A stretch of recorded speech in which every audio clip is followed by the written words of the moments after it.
This video is sponsored by Squarespace, the best way to make an amazing website. Apple is going on an all-out spree with their new M1 chip, which is now in 5 of their devices, 4 Macs including the new 24-inch iMac, as well as in the new iPad Pro, which is just incredible seeing as it's super thin and light. And honestly, we can't blame Apple for reusing the M1 so much because they've absolutely knocked it out of the park with this new chip, and it's quickly gaining popularity because it is truly game-changing, offering incredible amounts of performance while also getting amazing battery life. And I personally believe that people who buy an M1 Mac or iPad Pro right now are gonna have a very reliable computer for many, many years. But one huge question remains. Now that there are 5 M1 machines, how in the world are you supposed to choose between them? Well, that's what we're gonna answer in this video, and I'm confident that if you stick through to the end, you'll know for sure which one you should buy, so let's get right into it. The first M1 Mac I wanna start with is actually the worst value right now, in my opinion, and that's the M1 MacBook Pro. This was one of the first M1 Macs to get released back in November with a starting price of $1,300, and after doing a ton of testing with it, we realized that it wasn't really worth the extra $300 compared to the M1 MacBook Air. First off, it wasn't really that much faster than the Air, even with the included fan that helps keep the temps down, and we quickly realized that Apple's M1 chip is so efficient that the fan really doesn't do much at all. On top of that, we also tested the speakers and realized that the ones on the MacBook Air actually sound a bit better than the Pros, which is very surprising. And then in terms of the display quality, the Pro used to stand out with its P3 wide color gamut support, but now Apple added that to the Air. So the only benefit is that you have a brighter display on the Pro with 500 nits of brightness compared to the Air's 400, but it's not that big of a deal. Then going even further, the MacBook Pro has the touch bar on the keyboard, which I personally don't like because adjusting volume and brightness becomes a bit more annoying. And on top of that, there are leaks and rumors that the redesigned MacBook Pro coming later this year is gonna ditch the touch bar for good. So if that ends up happening, it shows how Apple truly feels about the touch bar, and that's not good news for people who are buying this model. And that's actually the biggest problem for the M1 MacBook Pro. When the redesigned 14-inch model comes out this year, potentially even being announced at WWDC, this 13-inch model is gonna sound like old news, which is gonna hurt its resale value. That's exactly what happened to the 15-inch MacBook Pro when the 16-inch came out. The resale value tanked. So based on all of that, especially since you don't get that much more value for the extra $300 compared to the Air, we would honestly not recommend buying the 13-inch MacBook Pro unless you think you absolutely need the built-in fan for some specific workflow or something like that. Now moving on to the second M1 machine, I actually want to pivot over to the iPad Pro because this one is in a totally unique position. But before we get into that, I want to give a huge shout out to the sponsor of this video, Squarespace. If you've been thinking about making your own website, Squarespace is seriously the best way to go. You can build a great looking website like we did with literally no web making experience. It doesn't matter if you want a portfolio, a blog, e-commerce, or anything else. You simply choose a template, customize blocks of text and images, and then easily move them around. It's incredibly simple, affordable, and ours have been running flawlessly for now over 3 years, bringing in new clients thanks to its built-in SEO tools. Start your free 2-week trial with no credit card required by going to squarespace.com/maxtech or use our custom link below when you're ready to launch to save 10% on your first purchase of a website or domain. Unlike every other M1 machine, the iPad Pro is absolutely the most portable, and it's the only one that has both touchscreen support and Apple Pencil support, which opens it up to a huge market of people who want to use those two features. So the iPad Pro is definitely the one that's the most comfortable to use on the couch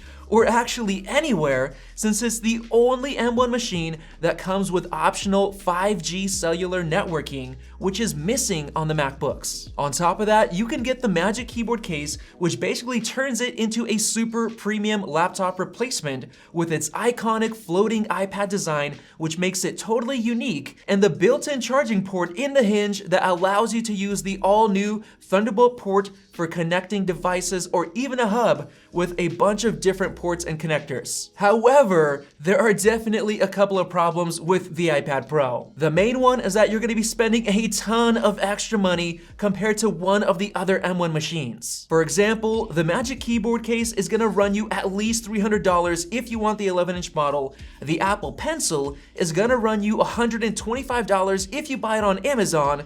And if you want upgraded specs like more storage, 16 gigabytes of RAM, or 5G, you're gonna be spending a ton of money, close to $2,000 or even more. And then if you choose the 12.9-inch model with the new mini LED display, you're spending an extra $300 on top of the 11-inch model. So yeah, it gets pricey very quickly, and that's the main problem with the iPad Pro. Yes, you get the super fast M1 chip, but the iPadOS software is currently extremely limited compared to macOS, so you can't even use all of that power yet. But in my personal opinion, based on prior leaks and rumors, Apple is going to be announcing the addition of Pro apps like Final Cut, Logic, and Xcode to the iPad Pro at their WWDC event in just a few weeks, and then that will finally make it worth it. Now on the plus side, I believe that we have finally reached peak iPad, thanks to the M1 chip that is pushing it to its thermal limits.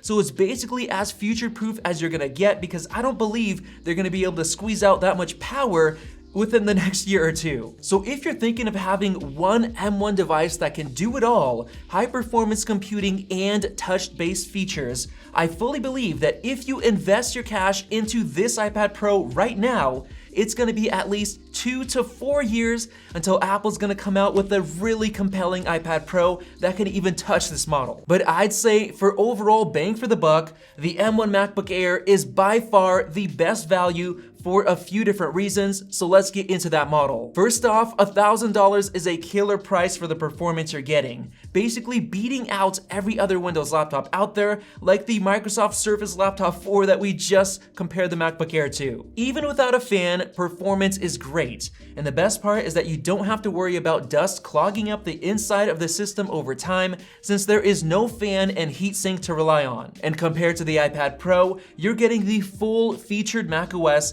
that can take advantage of every bit of the M1 chip right now. On top of that, the M1 MacBook Air is going to hold its value the best out of any of the M1 machines, because we're not expecting a new redesigned model to come until sometime next year.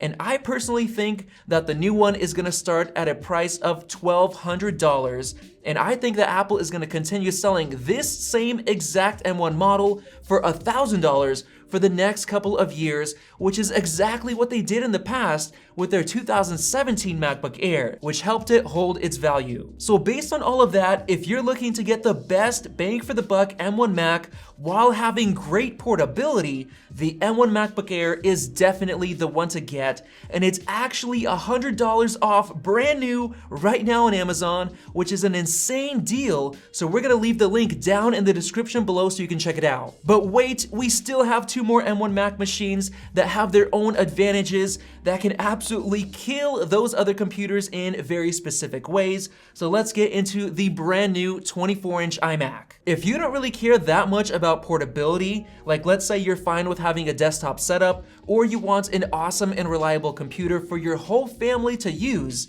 the iMac actually gives you the best bang for the buck as a complete package. For $1,300, you're getting the awesome and reliable M1 chip, you're getting the very first masterpiece of a redesigned Apple Silicon Mac with its incredibly thin package and a design that will complement any home or office. But by far, the most important feature that you can't get with any of the other M1 Macs is the 24-inch 4.5K display, which is incredibly sharp, color accurate, and bright. This is going to be awesome for productivity work, since it's much easier and more convenient compared to using a small 13-inch display like the other M1 Macs. And multitasking is also easier for the same exact reason. And if you didn't already know, Apple uses LG's displays for their iMacs, and LG's 24-inch 4K display is priced at $700 alone. and it's not even 4.5K like the iMac display is. So Apple is packing a ton of value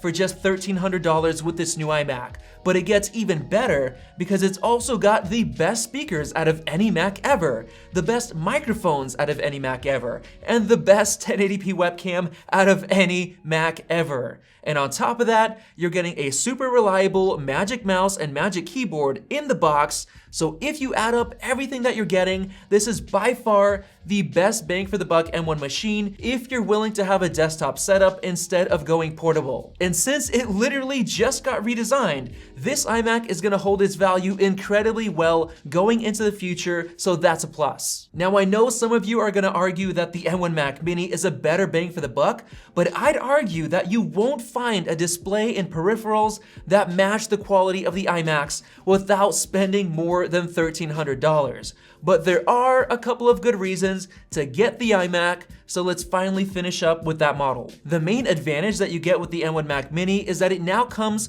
with a 10 gigabit Ethernet port option, which is not available on any of the other M1 Macs. But if you don't really care about that, then it honestly doesn't really matter. I'd say the best reason to go for the Mac Mini is that you can get in the M1 chip door for the absolute lowest price, being an amazing budget computer for the average Joe, or even those starting out doing productivity work. The main benefit is that if you already have a keyboard, a mouse, and a display, you literally just spend $700 on the M1 Mac Mini and that's it. You've got an excellent machine. And to make it even better, Amazon is currently selling it for only $669, which makes it an even better deal. So you'll find those links down in the description below. But overall, I would say that out of all of those M1 machines, I would personally buy the M1 MacBook Air for only $900 on Amazon because it's got the added benefit of portability for a low price, which is gonna help it hold its value probably better than any of the other Macs. And it's gonna be by far the easiest one to resell in the future thanks to its popularity. So hopefully this video helped you make a decision, and if it did, go ahead and hit that circle above to subscribe because we're gonna be doing in-depth testing with some of the new iMacs very soon, and definitely check the links below for those great deals on Amazon. Definitely watch one of those two videos right there. Thanks for watching, and we'll see you in the next video.